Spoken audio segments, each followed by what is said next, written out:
मुलाकात करेंगे हाल ही की listed company popular vehicles and services. जुलाई 1984 में कंपनी बनी थी। ऑटोमोबाइल डीलरशिप का कंपनी करती है कारोबार।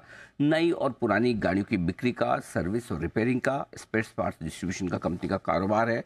और सारी जितनी बड़ी दिग्गज ब्रांड आपको नजर आती, जो कंपनियों की गाड़ियां आपको दिखती है, इनकी सबकी कहीं न कहीं बिजनेस एसोसिएशन पॉपुलर की है। 4 राज्यों में इनके 61 से ज़्यादा शोरूम है। और अभी हाल ही में 19 मार्च को, मतलब कितना मुश्किल से महीना भर भी नहीं हुआ, ये कंपनी लिस्ट हुई थी। आइए, कल बाजार बंद होने के बाद आए हैं कंपनी के नतीजे, नहीं बाजार के दौरान आए हैं, करीबन 2 बजे के आसपास नतीजे आए थे। मैं आपके सामने रख दूं। आय में 16% की रही है बढ़त। कामकाजी मुनाफा 23% बढ़कर आया। मार्जिन 4.1% से बढ़कर 4.3% और मुनाफा 45% बढ़कर पहुंचा है 16 करोड़। यानी कि सभी पैरामीटर्स पर दमदार नतीजे पेश किए हैं कंपनी ने। और इसी पर बातचीत करने के लिए हमारे साथ कार्यक्रम में शामिल हो रहे हैं mister John Varghese. Chartered accountant हैं आप और कलकत्ता यूनिवर्सिटी से सर ने बीकॉम की डिग्री हासिल की है और कंपनी के आप सीईओ भी हैं। वर्गीस साहब, बहुत बहुत स्वागत है आपका। धन्यवाद सर हमें समय देने के लिए। सबसे पहले आपको बधाई, बढ़िया दमदार नंबर्स दिख रहे हैं हर एक पैरामीटर्स पे। अच्छा क्वार्टर नजर आ रहा है आपका। ये बताएं सर, इस ग्रोथ के पीछे क्या खास ट्रिगर्स रहे हैं?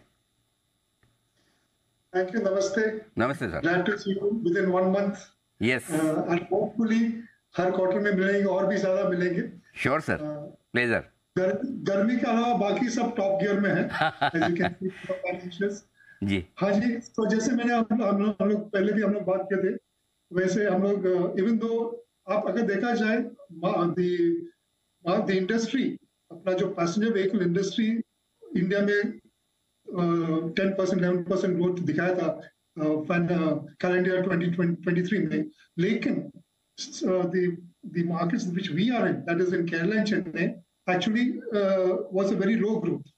For example, in Kerala, there was an industry degrowth of nearly 3%, whereas Maruti grew by about 2%, जिससे उनका market share improved from about 45% to over 50%. So similarly, Chennai, जहाँ पर हम लोग ऑपरेट करते हैं, वहाँ पर जो इंडस्ट्री ग्रोथ था करीबन just about 1% था, whereas Maruti grew by about 18%. Hence, the market share improved from 27 to 32%. So the point I'm trying to make is, whilst all India में अपना passenger car industry would have grown double digit, the market where we are would have not grown that much.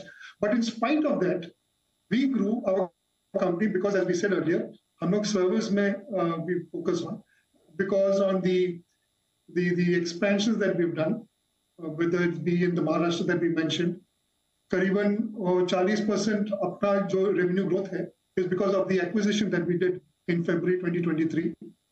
फिर of course अपना luxury brand JLR that did very well. So ये सब वजह से हम लोग का growth is consistent as before. Perfect. तो ये बढ़िया क्वार्टर रहा है इस लिहाज से। वर्गीस सर, एक चीज और जानना चाहता हूँ, इस क्वार्टर में सर्विस सेंटर बिजनेस का कंट्रीब्यूशन किस तरह का रहा है और आगे उसमें किस तरह की ग्रोथ की उम्मीद आप कर रहे हैं? जैसे मैंने बताया लास्ट टाइम भी, सर्विस का पोटेंशियल ग्रो कर रहे हैं। लास्ट टाइम हम लोग जब बताया था, it was contributing to 15% of our turnover, but as we speak ये 9 मंथ्स में it has improved 1 basis point to 16%. So as we go along, the service pie also will increase, even though the sales pie in contributing to commercial vehicles and the luxury brand, उसका value ज्यादा है, premiumisation ठीक चल रहा है वहां पर, लेकिन सर्विस का कंट्रीब्यूशन मोर फोकस होने के कारण हम लोग का percentage revenue is increasing slowly, but definitely more importantly EBITDA margins are improving. So जब अपना रेवेन्यू 19% ग्रोथ हुआ, EBITDA actually grew by 23%, and Q3, just in Q3 alone, the EBITDA grew by 35%. If you look at PAT Q3, the revenue grew in Q3 by 17%, but PAT grew by 50%.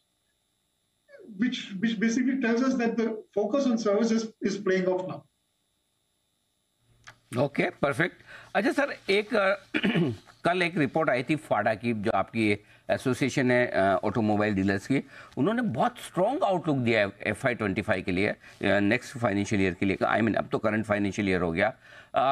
उन्होंने dealers level पे भी काफ़ी channel checks किए और उनका ये मानना है कि बहुत स्ट्रॉन्ग वहाँ से फीडबैक आ रहा है। क्या आपको इंडस्ट्री के लिहाज से, अपनी कंपनी के लिहाज से इस फाइनेंशियल ईयर का आउटलुक कैसा दिखता है sir? Yes, of course, there are different feedback coming. Industry pundits talk about a single-digit growth in the passenger car.